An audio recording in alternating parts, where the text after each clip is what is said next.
Dr. Mohanty, Dr. Keshika, Dr. Asim Parikh sir, and organizers for giving me an opportunity here. After having discussing the fixation modalities, we'll just go briefly into the types. This is Cecil Roraback classification. It includes the integrity of the prosthesis. That means whether it is type 1, obviously it's non-displaced, type 2 is displaced component, type 3 where you would consider a replacement option where it is displaced and the component is loose. And the SU classification involves the epiphyseal segment length. Here type 2 just reaches the anterior flange and type 3 goes distal to the anterior flange. Here it's more likely that the prosthesis is going to be loose. So these are the cases where the fixation may not work or it may have high rate of failure.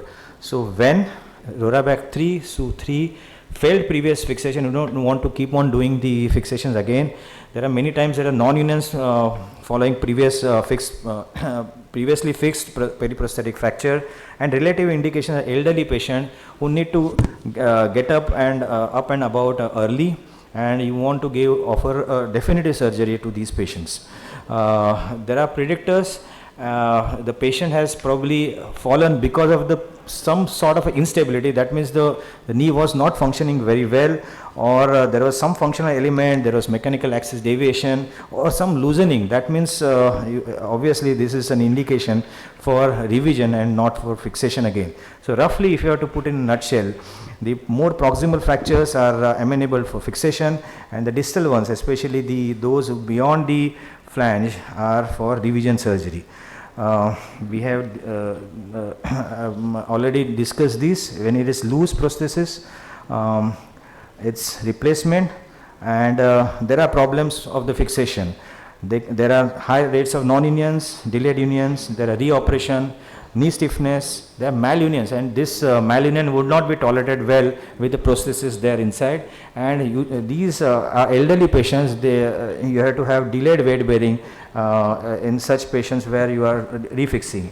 And let's consider the criteria by Kane, and the goals of treatment as defined by Kane are absence of knee pain, fracture union at 6 months, range of movement at least 90 degrees, and return to normal ambulatory status. And these are the factors which we have already discussed. The age of the patient, age of the implant, whether it is a primary or revision surgery, medical comorbidities, osteoporosis, RA are the factors which would favor replacement prosthesis, bone loss and comminution, and implant condition. History, clinical examination and CT scan would tell you many times so-called well-fixed fixation, and you can find that prosthesis is loose. Many times on the AP X-ray, if there is a widened intercondylar distance, it will give a clue that it is not just simple fracture, but it is sort of a TY type of fracture. And the revision can be with revision components, stemmed femoral prosthesis, or constrained, or some sort of a constrained prosthesis, either linked or non-linked constraint, and then distal femoral replacement. So there are 3 different kinds of prosthesis that we can do. So if we have to put in when we are dealing with unstable component, with a good bone stock, it can be a revision orthoplasty. If it's a poor bone stock, then it's a mega prosthesis. And there was another option, but it has got a high failure, which is called a APC, or allograft prosthetic composite, which is allograft are not available in India.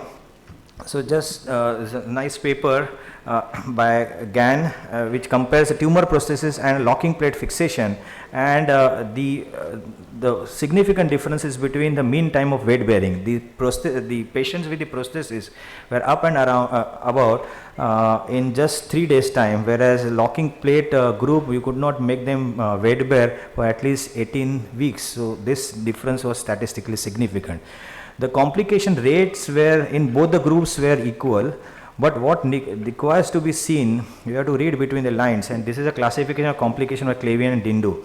So there are grades of classification, which are minor complications and severe complications. So tumor prosthesis had just grade 2, that is minor complications, where a lock plate had grade 3B, that means they had deep infections, septic non-unions, needing reoperation, and many times with the dual plates, a lot of dissection, they had stiffness of the knee. So just I will go through the examples. 78-year-old lady, total knee replacement was done 6 months back. She fell down and had supracondylar fracture. This was a picture, and the surgeon tried to fix it through a separate lateral approach. It was so comminuted that no fixation was possible, and he chose to give a cast to that lady for 6 weeks. Now we had central midline incision, and there was another incision, which is a railroad on the lateral side. They were well healed, and they were separated by 7 centimeters. The lateral incision was a posterolateral curving anteriorly distally. So when we decided to do a distal femur replacement, we took the same posterolateral incision for the blood supply selection, and this was what we got: totally comminuted distal fragment along with the prosthesis came out in hand, and it was a distal femur comminuted. We did a poly block and a distal femur replacement using a endo model rotating hinge. So it looks like this somewhat. Yeah, this is a poly block. So on X-ray it looks like it is a radiolucent. This is a cheaper option. You can have a metal which is a Mega C option, which is slightly costly, which works the same in this elderly lady. Another example, 74-year-old lady, she had diabetic, chronic liver disease, had bilateral total knee replacement.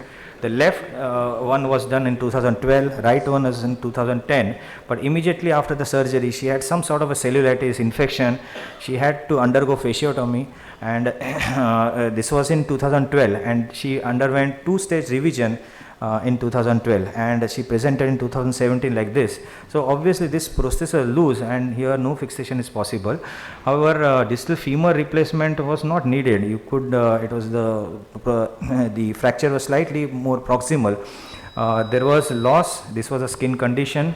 However, the serological markers for the infection were negative, and the prosthesis was loose.